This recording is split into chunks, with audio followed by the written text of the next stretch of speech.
भाजपा किस नीति पर काम कर रही है दोस्तों, सबसे पहले समझने वाली बात यह है, हरियाणा से मनोहर लाल खट्टर किनारे किए गए, फिर मध्य प्रदेश से शिवराज सिंह चौहान किनारे किए गए और उसके बाद छत्तीसगढ़ से रमन सिंह किनारे किए गए, राजस्थान से जो है सिंधिया को किनारे लगाया गया है। तो भारतीय जनता पार्टी लगातार जो उनके पुराने नेता रहे हैं उन पर कतई दांव खेलने के मूड में नहीं है।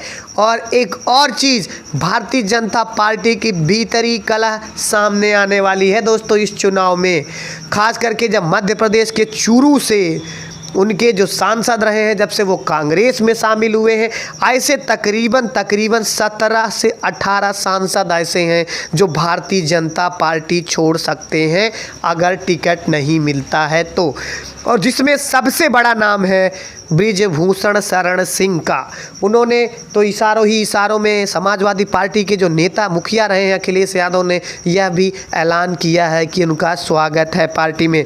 फिलहाल इस समय की जो बड़ी खबर है कि भारतीय जनता पार्टी ने 72 प्रत्याशियों की अपनी दूसरी लिस्ट जारी की है। आप सभी जानते हैं कि जो पहली लिस्ट थी वो 195 उम्मीदवारों की थी, तो यानी कि 195 और 72 अगर बात की जाए तो भारतीय जनता पार्टी ने कुल 267 सीटों पर अपने उम्मीदवार घोषित कर दी है।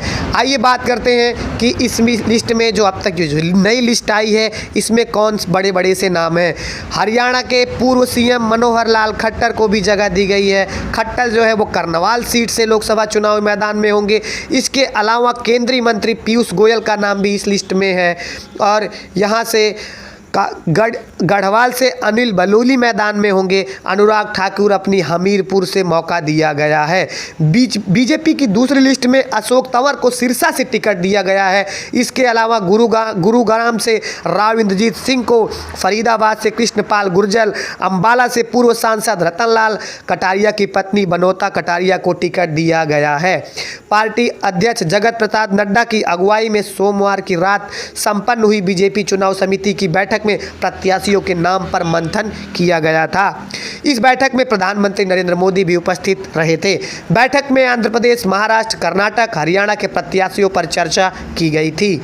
जानकारी के अनुसार आंध्र प्रदेश की 8 सीटों पर उम्मीदवारों के नाम पर गहन चर्चा की गई थी।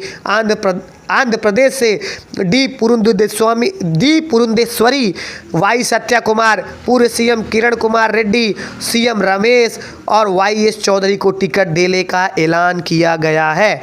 बीजेपी ने 2 मार्च को अपनी पहली लिस्ट जारी की थी। इसमें प्रधानमंत्री मोदी सहित कुल 195 उम्मीदवारों के नाम की घोषणा की गई थी।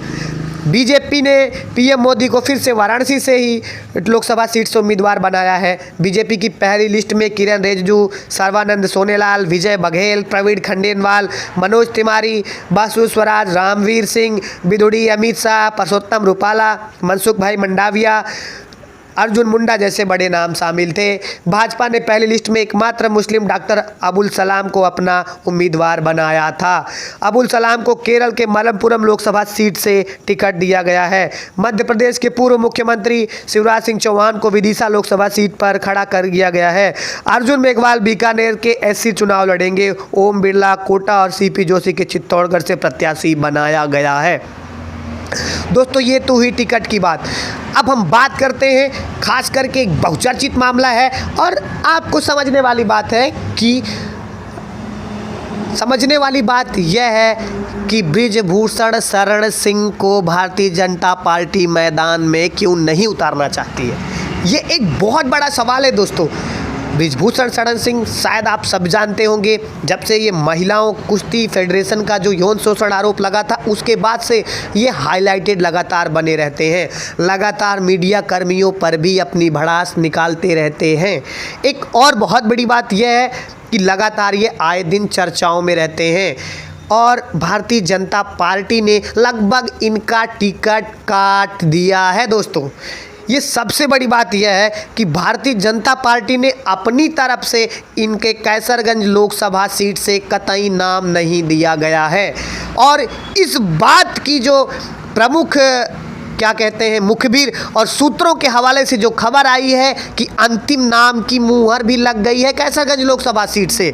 भारतीय जनता पार्टी इस मूड में है कि बृजभूषण शरण सिंह कहीं के ना रहे। बहुत बड़ी खबर है दोस्तों, ध्यान दीजिएगा। बड़े बड़े चैनलों पर शायद ये चीज़ वो बताने से डरे। आप सभी दोस्तों खास करके छोटे चैनलों पर आएँ और सपोर्ट करें, इसलिए क्योंकि शायद छोटे चैनल ही आपको सही न्यूज़ बताते हैं। अब हम बात करते हैं लोकसभा सीट कैसरगंज से। वहाँ से उनको बृजभूषण शरण सिंह को टिकट क्यों नहीं दिया जा रहा।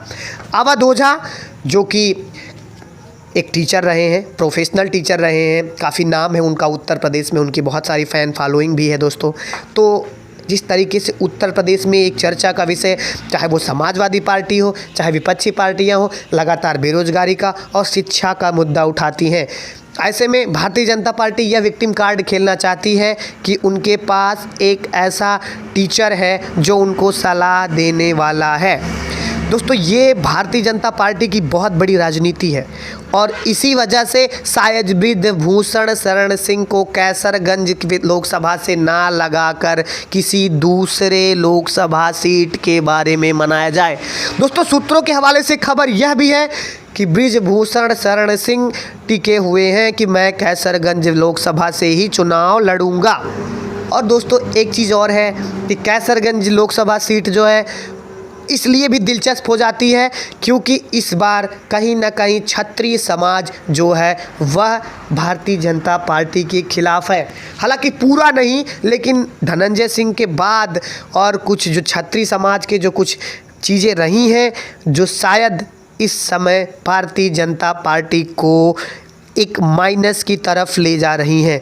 दोस्तों चुनाव की पूरी गहन जानकारी एक बहुत बड़े एपिसोड के साथ आपको आने वाली है आपके सामने। तब तक आप कहीं मत जाइए, आप बने रहिए हमारे साथ। विनय मिश्रा आपको चुनाव से जुड़ी हर एक रणनीति पर, हर एक बातों पर, हर एक चीज़ों पर चर्चा लेकर आने वाला हूं अपने चीफ एडिटर के साथ। तब तक के लिए